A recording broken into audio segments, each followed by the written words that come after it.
Hello gainers, Ralphie here on location in a Deer Green space at a rather dull time of the year. We've just passed the winter equinox, which although the calendar shows it to be one day, specifically the 22nd of December 2020, the equinox actually takes longer than one day to happen. And it's only when you read some of the ancient scripts and listen to the wiser of people that you register it. And it's well worth registering. You know, so often we're encouraged to disconnect from the rhythms and the routines and pace of the world around us, of the planet, of the earth as it is. Wherever we are, whatever our location, we're encouraged to stay indoors, to put on televisions, computers, latch in to social media in such a way that we can never really disconnect until our mobile device battery goes flat. And what a rare opportunity that is to just enjoy a few moments of silence, of quiet, of internal peacefulness, and discover the strength that that brings, and also how it starts to awaken our senses to tune in to the real world around us, and that is the world on our doorstep, the world beyond the cityscapes, and the world of the countryside. And I just mentioned earlier that we're just in the process of passing through a seasonal change. We've had the shortest day of the year and the longest night of the year. And it's good to be aware of that because it reminds us that, particularly in the Northern Hemisphere, the amount of sunshine that we get access to is at its lowest ebb at this time of year, and that we should be really looking to top up with some vitamin D for starters. That also we need to avoid eating too many sweet things and putting on too much weight and consuming too much junk, because it doesn't exactly keep us fit and fresh for the arrival of springtime. But already you can see that the birds in the trees are busying about, cleaning their nests and getting some extra berries in while they're still hanging on the tree, and getting ready for the bigger part of winter, which is in the beginning in January and February and March into April. That's what they call the depths of winter, because the longest night has passed, but winter is far from over. And when we are aware of this, and this is the deeper wisdom which I've talked about in a previous video, we realise that physically we can be depleted, and therefore we need to give ourselves the best assistance we can in the form of good healthy food, fresh prepared food, no packet meals, no convenient stuff, no breakfast cereal, no biscuits, cakes and bread. Put that aside, because we're coming up to a new year in the Northern Hemisphere. We're coming up to January the 1st, which is generally regarded as a new year around the world, one of the prominent new years. And it's very easy after a negative year, as 2020 has been, to conclude it negatively. But that negativity is only directed by ourselves to ourselves, and it weakens us. And that is not the way to be.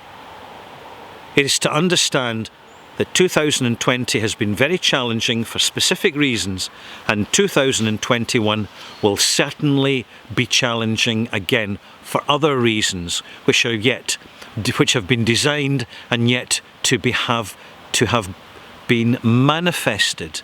And the best way for us to prepare for that, to weather the storm, so to speak, is to promote our own positivity, to prepare ourselves to have plenty of food in the cupboards, plenty of stocks, to do a little bit of what they call prepping.